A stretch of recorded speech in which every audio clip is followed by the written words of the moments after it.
Bonjour peuple de Dieu. Le thème du jour est intitulé Dieu pourvoit. Vous attendrez ou avez attendu des histoires sur un homme de Dieu extraordinaire nommé Élie. Élie, comme nous le savons, était prophète. Cela signifie que sa tâche principale au quotidien était de parler de Dieu.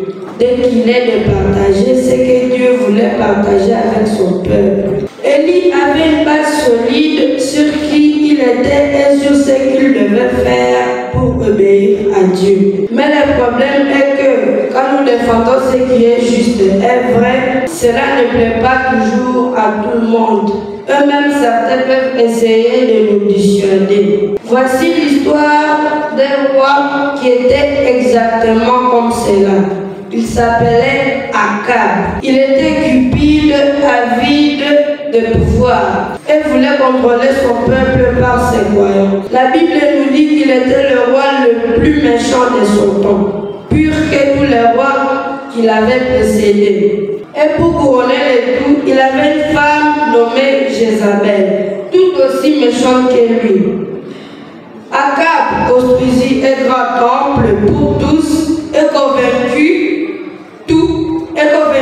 le peuple d'adorer une statue appelée Baal. Dieu était en colère. Dieu s'entendait avec Élie. Elle lui dit d'aller voir le roi Akab. Elle lui dit de cesser toutes les horreurs qu'il commettait en tant que roi. Élie savait que la conversation serait difficile, mais sa foi était ferme dans l'affrontement de la parole.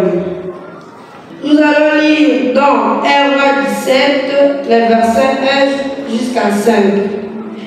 Élie, le Tishbite, l'un des habitants de Galad, dit à Achab: l'Éternel est vivant, le Dieu d'Israël, dont je suis le serviteur. Il n'y aura ces années si mi rosée, mi pluie, sinon à ma parole. Verset 2. Et la parole de l'Éternel fut adressée à Élie en ces mots: pars d'ici, dirige-toi vers l'Orient et cache-toi près du torrent de Kérit qui est en face du Jourdain. 4. Tu boiras de l'eau du torrent et j'ai ordonné au corbeau de te nourrir là. Il partit et fit selon la parole de l'Éternel. Et il alla s'établir près du torrent de Kérit, qui est en face du Jourdain. Je sais que vous passez quand on part camper. On a souvent du matériel comme une tente, de la nourriture dans la glacière, ainsi de suite. Mais Élie n'avait pas l'état d'en rassembler. Comment allait-il survivre? Dieu avait un plan pour ça aussi.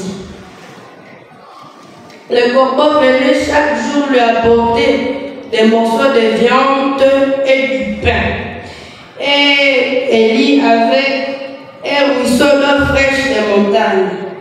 Et l'autre miracle sur la montagne des miracles, Dieu a pourvu à ses besoins et de la même manière qu'il a pourvu à nos besoins. Amen. La conclusion est que Dieu pourvoira à tes besoins chaque jour. Nous allons lire dans Proverbe 3, verset 5, qui nous dit ce qui suit. Confie-toi à l'Éternel de tout ton cœur et ne t'appuie pas sur ta propre intelligence. Amen. Ce que Dieu nous dit de faire n'a peut-être pas toujours de sens, mais il prendra toujours soin de nous et pourvoira toujours à nos besoins, car son amour est solide comme un roc. Je vous remercie.